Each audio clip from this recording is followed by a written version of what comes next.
दोस्तों, कुछ आवाज़ें ऐसी होती हैं जो सिर्फ सुनाई नहीं देती, महसूस भी होती हैं। आज मैं आपको एक ऐसी कहानी सुनाने जा रहा हूँ जिसे सुनकर शायद आप रात में अकेले सोना बंद कर देंगे। ये कहानी है एक ऐसे घर की जहाँ हर रात ठीक 2 बजे किसी के चलने की आहट आती थी, लेकिन सबसे डरावनी बात ये थी उस घर में कोई नहीं रहता था। उस घर के सामने रहने वाला लड़का था अमन। अमन को पहले लगा कोई चोर होगा, लेकिन हर रात वही समय, वही आवाज़, जैसे कोई लकड़ी के फर्श पर धीरे धीरे चल रहा हो।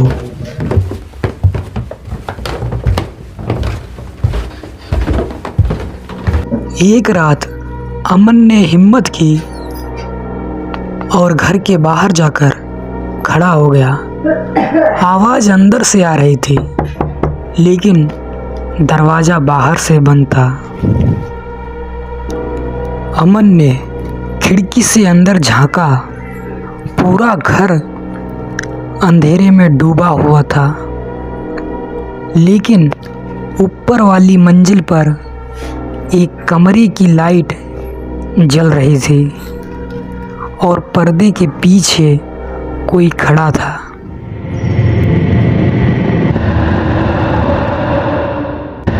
हिल भी नहीं रहा था, बस खड़ा था। अमन का गला सूख गया। उसने मोबाइल निकाला, वीडियो बनाने लगा। जैसे ही कैमरा जूम किया, वो आकृति धीरे धीरे पर्दे के पास आई और अचानक गायब हो गई। अगर आप मेरी जगह होते तो शायद वहीं बेहोश हो जाते, लेकिन अमन ने हार नहीं मानी। अगली रात वो टॉर्च लेकर घर के अंदर गया। दरवाज़ा खुद ब खुद खुल गया।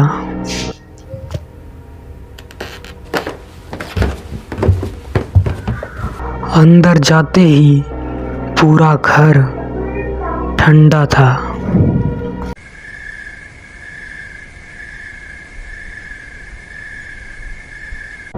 इतना ठंडा जैसे बरसों से कोई सांस ना ली हो।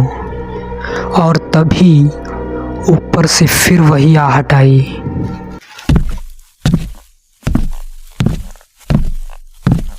अमन धीरे धीरे सीढ़ियाँ चढ़ने लगा। हर कदम पर लकड़ी चरमरा रही थी।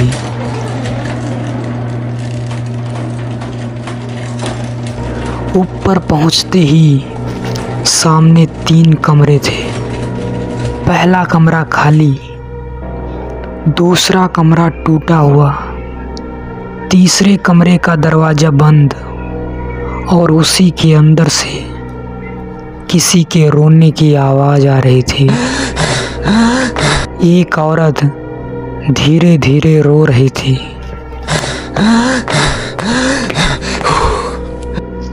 अमन ने दरवाज़ा खोला। कमरा खाली था। बीच में सिर्फ एक कुर्सी थी और कुर्सी खुद ब खुद हिल रही थी।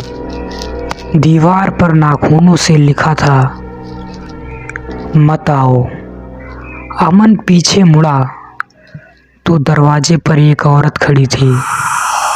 सफ़ेद कपड़ों में, लंबे बाल, चेहरा नहीं दिख रहा था। अमन भागने लगा। सीढ़ियाँ उतरते समय पीछे से तेज कदमों की आवाज़ आने लगी, जैसे कोई उसके पीछे दौड़ रहा हो। वो नीचे पहुंचा, दरवाज़ा खोला, बाहर भागा और पीछे मुड़कर देखा। ऊपर खिड़की में वही औरत खड़ी थी। इस बार उसका चेहरा साफ दिख रहा था, लेकिन चेहरा था ही नहीं।